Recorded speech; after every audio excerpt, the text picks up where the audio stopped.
Selamat datang dengan cerita Bunda Official. Kita lanjut dengan bab 10 dan bab 11. Yang mau request cerita novel di kolom komentar ya. Simak baik-baik cerita yang berjudul Terima kasih telah merebut suamiku. Perjalanan dinas seorang Faisal yang notabene ayah dari satu orang anak telah membawa petaka besar dalam rumah tangganya. Baru sehari dia meninggalkan rumah anak tunggalnya. Tiba-tiba jatuh sakit. Mila sebagai istri dari Faisal meminta pada sang suami agar bisa kembali pulang demi kesembuhan putri mereka yang bernama Syifa. Namun bukan kedatangan sang suami yang dia dapatkan melainkan sebuah kabar yang begitu mengejutkan. Adelia Sujono sepupu dari suami sendiri telah mengabari Mila via WhatsApp agar tidak mengganggu Faisal lagi. Sebab Faisal yang diakui Adelia sebagai suaminya tersebut sedang sibuk bersama istri barunya, yang tak lain adalah dirinya sendiri. Mila marah tak menduga bahwa sepupu suaminya ternyata adalah istri kedua yang disembunyikan oleh Faisal.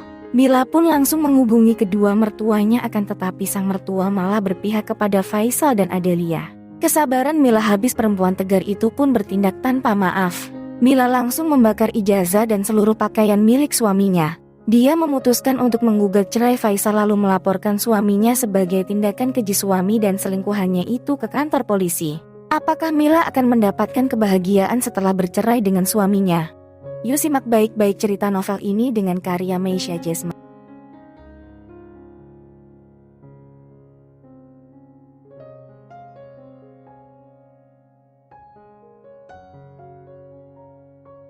Ternyata, tak hanya panggilan tak terjauh dari Mas Faisal dan orang tuanya saja. Ada banyak chat masuk di ponselku yang menanggapi status berisi video TikTok viral tersebut. Ku coba buat menenangkan diri sesaat. Segera ku matikan paket dataku buat sementara waktu, kemudian keluar dari aplikasi WA. Tutup matamu dulu untuk pemberitahuan keviralan itu. Mila, cepat selesaikan semua formulir ini dan mulailah mengadu pada polisi. Gemetar tanganku membuka folder di mana ku simpan foto scan KTP. Setelah mendapatkannya, ku tulis cepat NIK dan alamat lengkap yang tertera di kartu identitasku tersebut. Kulanjutkan mengisi data-data lainnya dan memilih jenis pengaduan. Tindak pidana, ya itulah kolom yang kulingkari. Ketika aku hendak beringsut dari meja dengan tinggi sedikit di bawah dadaku tersebut, ponselku di genggaman tiba-tiba bergetar. Aku kian terkejut ketika menatap nama Mas Faisal di layar. Ku berniat untuk mengabaikan panggilan tersebut. Semakin diabaikan, aku malah semakin penasaran. Sementara itu, meja kerja polisi telah dekat dengan jangkauan. Bagaimana ini? Apakah baiknya ku jawab atau kau abaikan saja? Saat kakiku telah berhenti di depan meja pak polisi dan memutuskan duduk di kursi, Mas Faisal belum juga henti menelepon. Ponselku terus bergetar. Aku pun semakin memendam gelisah. Apa jangan-jangan suamiku sudah sampai rumah? Ini formulirnya pak, ucapku seraya menyerahkan berkas formulir kepada polisi. Pria itu menerimanya dengan senyuman. Namun, polisi tersebut tampak sedikit melirik ke arah ponsel yang kugenggam. Aku jadi tambah berdebar. Silakan angkat dulu teleponnya bu, ucap polisi berkulit langsat dengan wajah oval tersebut kepadaku. Pak, ini suami saya yang menelepon, dia pasti akan mengancam. Ku jawab perkataan itu dengan sedikit gugup. Angkat saja bu, silakan loudspeaker. Kami sebagai polisi akan mengayomi dan melindungi ibu. Saat itulah raguku lenyap, cemasku surut. Keberanian yang sempat menguap kini berkobar lagi. Ku mengangguk, lalu mengangkat telepon Mas Faisal dengan kesiapan mental untuk menghadapi segala kemungkinan terburuk. Tak lupa pula speakerkan suara telepon dan turut merekam obrolan kami kali ini. Hei, perempuan kurang ajar. Di mana kamu sekarang? Bawa kemana motor dan surat-surat berharga? Jantungku berdegup kencang. Suara Mas Faisal yang begitu menggelegar membuat bulu kuduku agak meremang. Betul dugaanku. Dia telah tiba di rumah. Hei, setan. Pertanyaanku, jangan diam saja. Apa kamu ingin mati? Mila, ancaman Mas Faisal tak main-main. Aku sontak melirik ke arah pak polisi dengan muka yang cemas. Pria berambut ikal pendek dengan bahu tegap itu memperhatikan dengan serius. Wajahnya seperti sedang menilai dan menimbang. Hebat kamu ya, Mila. Diam-diam menghanyutkan. Bisa-bisanya kamu pergi dari rumah ini dengan membawa surat tanah dan BPKB segala. Niatmu ingin mencuri. Perempuan tidak tahu malu. Benar lu, pantas saja orang tuaku tak pernah suka padamu. Jiwaku longsor mendengar caci makinya. Ternyata Abi dan Umi memang telah memendam ketidaksukaan itu sejak dulu kala. Mengapa mereka tak pernah bilang padaku? Mengapa juga pernikahan ini harus terjadi? Aku telah melangkah terlalu jauh. Faisal, kalian semuanya sakit. Hati nurani kalian sudah rusak. Hei, iblis, kenapa hanya diam? Jawab. Kamu bawa kemana semua surat berharga milikku? Suara Mas Faisal semakin melesat naik. Aku tak sampai hati sebenarnya saat harus mengeraskan suara telepon. Takut Syifa tahu bahwa itu adalah ayahnya. Namun, untungnya anak itu masih anteng duduk di kursi tunggu belakang sana. Mungkin, dia tak pernah menduga bahwa yang sedang berbicara kotor itu adalah Mas Faisal. Ayah yang selalu dia nantikan kehadirannya. Bukan urusanmu, sahutku kemudian dengan mengumpulkan nyali yang sempat agak menciut. Bukan urusanku, katamu. Wah, hebat kamu Mila. Melawan kamu ya sekarang. Setelah kamu viralkan aku dan membuka aibku habis-habisan di sosial media, sekarang kamu berani kabur dari rumah dan sok menentangku. Apa maumu? Kamu kira aku tak bisa mencari keberadaanmu? Tidak, Mila, kamu salah duga. Setelah ini, aku akan bergerak bersama orang-orang suruhannya Adelia. Akan kuhabisi kamu, Mil. Jangan harap kamu bisa melihat mata anakmu lagi. Mendadak aku menatap Pak Polisi dengan raut gamang. Pria itu mengangguk kecil, seolah memberikan kode agar aku tenang. Sambil menelan liur kubungkam mulut kuat-kuat, mencoba menjernihkan pikat demi melawan Mas Faisal. Tak usah takut ataupun ragu Mila. Ada polisi di depanmu. Ia sudah tahu semua apa yang diancam oleh suamimu yang brengsek itu. Kamu yang memviralkanku duluan lewat status bodohmu itu. Istri barumu juga mengunggah kemesraan yang tak sepatutnya kalian pertontonkan di medsos. Apakah kalian pikir dengan memblokirku cukup untuk membuatku tak mengetahui apapun? Tanyaku dengan perasaan dongkol. Halah, banyak omong. Omonganmu sangat membosankan. Kemesraan yang tidak sepatutnya, katamu. Tidak sepatutnya bagaimana? Wong aku sudah menikah resmi dengan Adelia. Mati kau Mas. Kena kamu. Kamu yang mengungkapkan semuanya langsung di hadapan polisi. Sekali tepuk, aku dapat 4 nyamuk sekaligus. Kamu, Adelia, Abi, dan Umi atau entah bakal siapa lagi akan masuk ke dalam jerat perangkapku. Kalian sendiri yang melompat ke dalam lubang kehancuran. Polisi akan tahu dan mendengar sendiri persaksian pemalsuan dokumen nikah tersebut. Resmi. Sejak kapan? Sejak kapan surat nikah orang yang berpoligami bisa turun? Ketika istri pertama tidak pernah tahu apalagi menyetujui pernikahan tersebut. Jawab, sekarang, giliran aku yang membabi buta.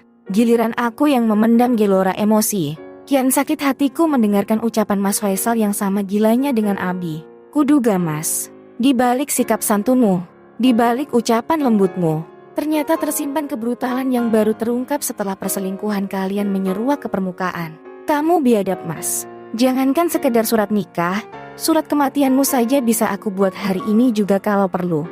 Mataku langsung menatap Pak Polisi di depan. Pria itu tampak mengatupkan kedua bibirnya sembari bertopang dengan dagu. Serius itulah yang kentara di wajah lelaki dengan lengan kekar tersebut. Adelia punya banyak uang untuk menciptakan apa yang dia mau. Kamu paham kan? Hidup mati itu di tangan Allah. Jangan berpikir bahwa kalian sedang berada di atas langit Mas. Sekarang, satu Indonesia hampir tahu kebejatanmu dan orang tuamu. Allah Maha Adil. Allah bisa saja mengirimkan bantuan kepadaku, meskipun kekayaan Adelia nilainya segunung. Halah, banyak bicara. Awas kamu Mila. Tenang saja, aku tak akan menuntutmu atas video viral itu. Namun, aku akan langsung mengenyahkanmu dari muka bumi ini. Seperti kamu mengenyahkan pakaian, ijazah, dan berkas-berkas pentingku. Percuma kamu pergi sejauh mungkin pun. Aku tetap akan bisa menemukanmu dengan kekuatan yang Adelia punya. Aku menelan liur. Bisa-bisanya Mas Faisal berucap sekasar itu. Lukalah, jangankan mencubit, membentakku saja tak pernah. Suamiku tampak begitu lembut dan baik. Walaupun terkadang waktunya sering habis buat bekerja dan meeting keluar meski hari telah malam. Aku pikir, tahu Mas Faisal akan begitu selama-lamanya. Namun, Allah berkata lain. Hanya dalam waktu semalam, sifat suamiku terbalik 180 derajat. Jangan pernah berpikir untuk melaporkanku ke polisi. Percuma, tidak akan terpengaruh. Jangankan polisi, Kamu panggil presiden sekalipun, tidak akan membuatku takut dan ditangkap hukum bisa dibeli. Polisi bisa disumpal mulutnya dengan uang. Terlebih, mereka itu manusia-manusia paling korup yang hobinya memperjualbelikan pasal. 100-200 juta pun akan jauh lebih dari cukup untuk mengenyangkan satu Polres. Mataku mendelik besar. Terlebih Pak Polisi di depanku. Duduk beliau langsung tegak. Wajahnya pun berubah kemerahan seperti sedang menahan marah. Tampak pula rahang si polisi kelihatannya mengeras dan semakin tegas garisnya. Mampus kamu Mas. Kamu telah menuding yang bukan-bukan kepada polisi dan lembaga yang menaunginya. Fitnah yang telah kamu katakan tadi sangat menjijikan dan kejam. Kamu pikir semua polisi begitu? Kamu pikir uang yang Adelia punya itu bisa serta-merta membungkam keadilan? Tidak selamanya apa yang kamu duga itu betul adanya. Hanya karena kamu bisa mendapatkan surat nikah bodong?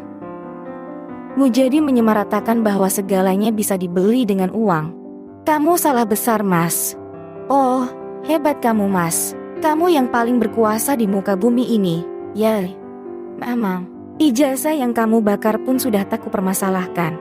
Bisa membeli kertas serupa dengan nilai yang bahkan bisa dinaikkan sesuka kemauanku.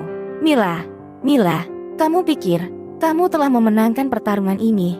Salah, kamu tidak akan pernah menang. Hidupmu malah bakal kubuat sengsara sampai namamu terukir cantik di batu nisan. Camkan omonganku. Aku hanya bisa menggelengkan kepala, menahan segala debaran kuat di dada. Kuyakinkan sepenuh hati bahwa Mas Faisal yang akan terjungkal masuk bui dan menderita hingga akhir hayatnya. Penghinaan yang telah dia ucapkan via telepon ini tak main-main. Fitnah besar bahkan telah dia selamatkan kepada lembaga kepolisian Republik Indonesia yang dilindungi oleh UU dan negara. Kamu sungguh tak memikirkan apa dampak ucapan tersebut Mas. Dengar, pakaianmu sudah kubakar habis. 1 lemari sudah kumusnahkan, beserta kosmetik, tas, dan sepatu. Jadilah kamu gembel setelah ini Mila. Untung saja, ijazah-ijazah ada di kampungmu di sana. Kalau tidak, semuanya pun pasti akan jadi debu di tanganku. Yah, kalau kamu yang kehilangan ijazah, dijamin seumur hidupmu tak akan bisa jadi perempuan yang berguna lagi. Selama-lamanya bakal terserusuk miskin dan sengsara. Itu pun kalau kamu bisa lepas dari ajal yang menjemput. Ingat Mila, aku benar-benar serius akan membunuhmu. Gusel Jajah, dimanapun kamu bersembunyi aku akan lekas menemukan keberadaanmu. Oi, betulkah begitu, Masku? Apakah kepercayaan dirimu yang sangat tinggi itu akan menjadi kenyataan? Bagaimana kalau tidak? Bagaimana kalau kamu yang malah membusuk di penjara bersama istri sialanmu itu? Puas mencaci maki dan mengancamku habis-habisan, lagu tak bertanggung jawab itu akhirnya memutuskan percakapan kami. Hatiku masih mengemban sakit. Ternyata, ini rasanya diludahi oleh lelaki yang semakan sepenunggungan dengan kita. Di mana kebaikan serta ketulusan yang pernah Mas Faisal lakukan kepadaku? Apakah dia telah melupakan semua kenangan manis dalam keluarga kecil kami? Yang masih membuatku tak habis pikir adalah rasa geram Mas Faisal sebab tak menemukan surat tanah dan BPKB beserta motornya di rumah. Ia bahkan sama sekali tak menanyakan kabar Syifa yang baru saja mengalami demam tadi malam. Tak secuil pun meluncur dalam kalimatnya untuk menanyakan kemana sifatku bawah. Allahu Akbar. Suamiku, ternyata lenyap sudah kasih sayangmu kepada kami hanya dalam sekejap. Sungguh, harta benda milik Adelia yang sangat kecil bila dibanding rahmat dan kekayaan Allah itu mampu membusukkan hati serta nuraninya. Itu suami ibu, betul-betul keterlaluan kata-katanya. Penghinaan terhadap institusi kami bukan hal yang main. Pak Polisi yang belum ku kenal namanya tersebut tampak geram. Mukanya bersungut. Tampak seperti orang yang tengah memendam bara kemarahan. Iya, Pak, dia suami saya. Bukan hanya dia yang mengancam, tapi orang tuanya juga. Saya punya bukti, Pak. Saya simpan semuanya. Tolong, Pak. Saya takut dia benar-benar nekat akan membunuh saya dan anak saya, ucapku dengan riak air mata yang telah menggelayut di pelupuk. Tidak, Bu. Jangan khawatir. Ibu aman di sini. Pihak kepolisian akan mengupayakan untuk secepat kilat memproses laporan ibu. Baiklah, sebelumnya perkenalkan. Saya Ari, polisi yang bertugas untuk menerima segala bentuk laporan pengaduan dari masyarakat. Dengan Ibu Karmila Putik Megahayu, kita akan mulai pembuatan laporannya. Mohon kerjasamanya. Tolong jelaskan runut kejadian dari awal hingga akhirnya. Polisi bernama Ari dengan harum tubuh yang tercium hingga tempat duduknya itu berucap. Kata-katanya terdengar penuh wibawa. Seketika aku mengangguk demi merespon ucapannya. Sebelum aku menceritakan kronologis kejadian ini, aku sesaat menoleh ke belakang. Anakku, Shiva, sedang duduk sambil memangku tas ransel kecilnya yang berbentuk kepala Minnie Mouse. Gadis itu tampak mengayun-ayunkan kakinya. Ketika ku telah, Shiva pun melemparkan panjang. Terlihat bahwa dia sudah resah menantikan bundanya di sini. Aku tak tega melihat Sifat duduk di situ sendirian. Niatku menyuruh Sifat duduk di sana agar dia tak mendengar sekaligus merekam segala ucapanku yang pastinya akan menimbulkan trauma tersendiri. Akan tetapi, tiba-tiba aku jadi takut kalau dia jauh dari pandangan mata. Kuputuskan untuk bangkit dan berjalan ke arahnya. Ku gendong siswa yang memiliki bobot lumayan. Gadis kecil berjilbab itu tempat mengerucutkan bibirnya.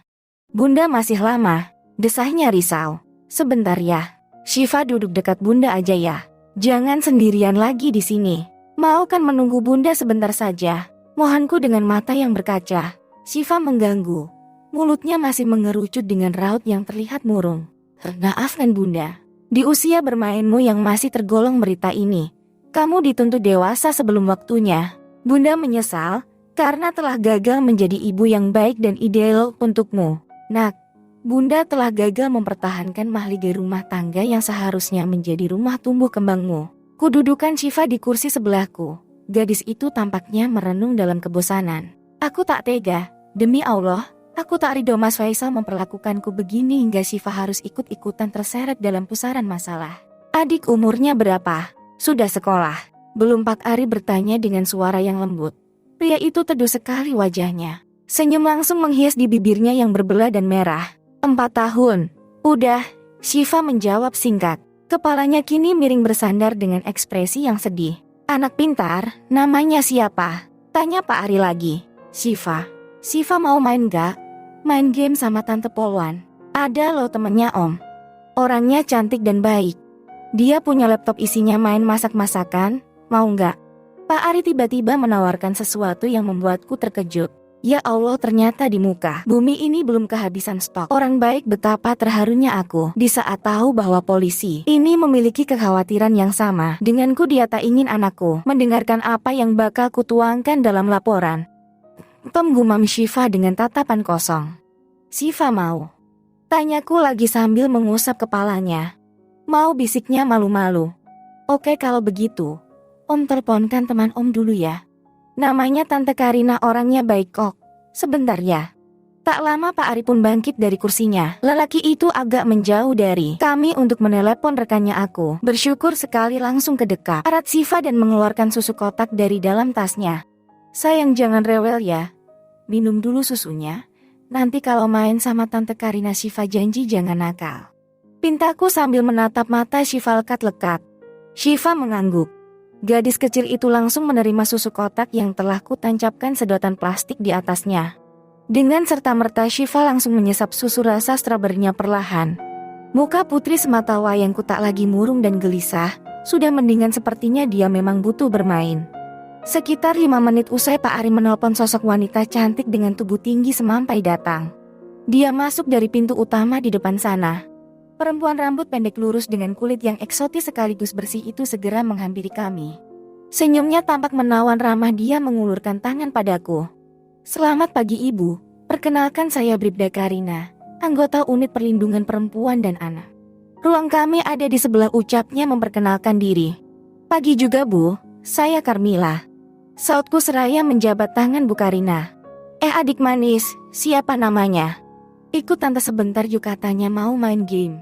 Tanya Bu Karina beralih kepada Shiva setelah melepas tanganku. Shiva, ayo Tante.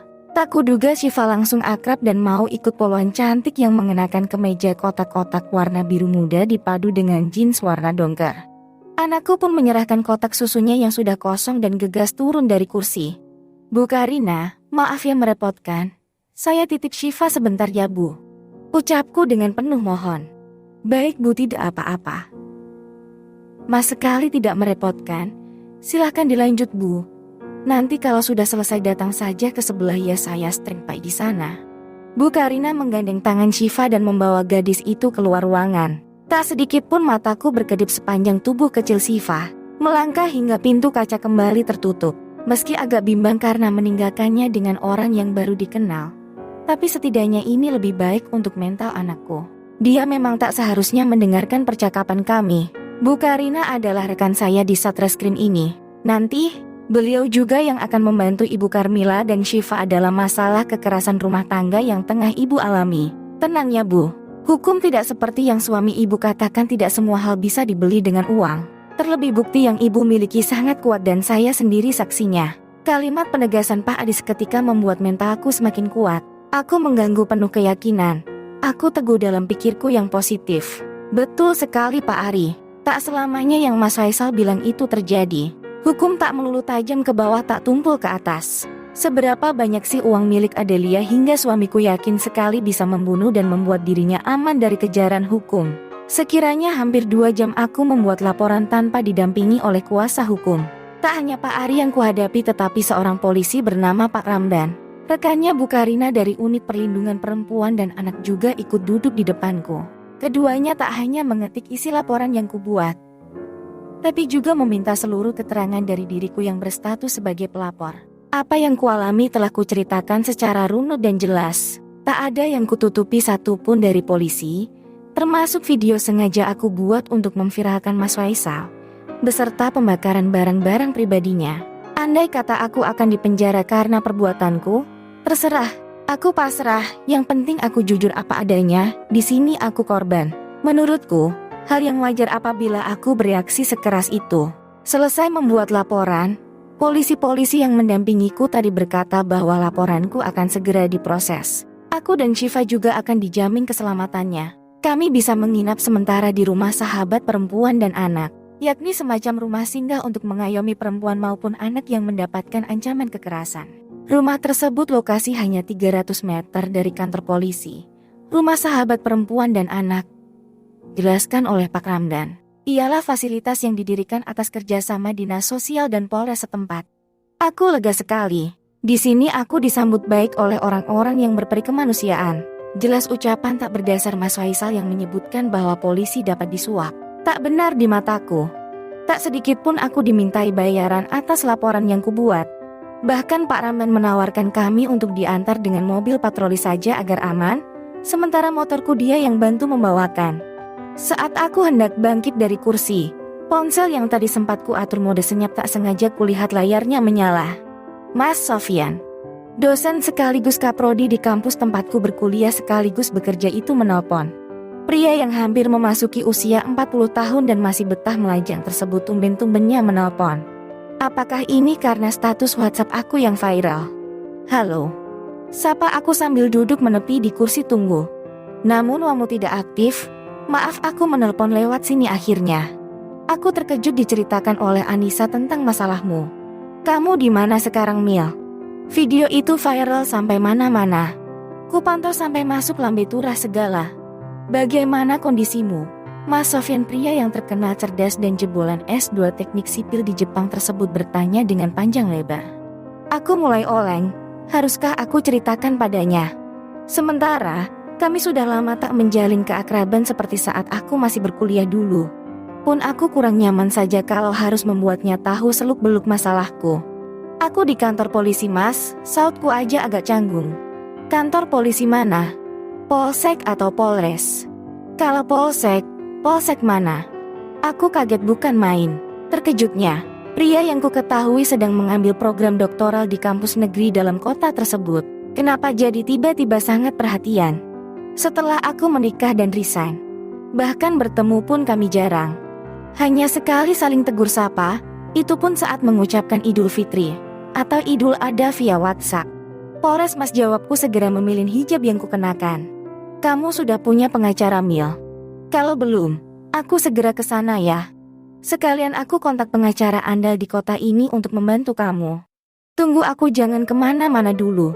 Aku tertegun. Bahkan aku belum mengatakan apapun mengenai alasanku ke kantor polisi. Seakan Mas Sofyan sudah bisa menebak laporan jenis apa yang sedang kubuat di sini. Jangan, ucapku langsung dipotong cepat. Tidak apa-apa, Aku tidak sedang sibuk dan tulus ingin membantumu. Dan beranjak kemana-mana sebelum aku tiba. Jawaban itu terdengar sangat buru-buru, sambungan telepon pun diputus secepat kilat. Aku tertegun, mimpi apa aku semalam? Kok bisa-bisanya hidupku penuh hal tak terduga begini?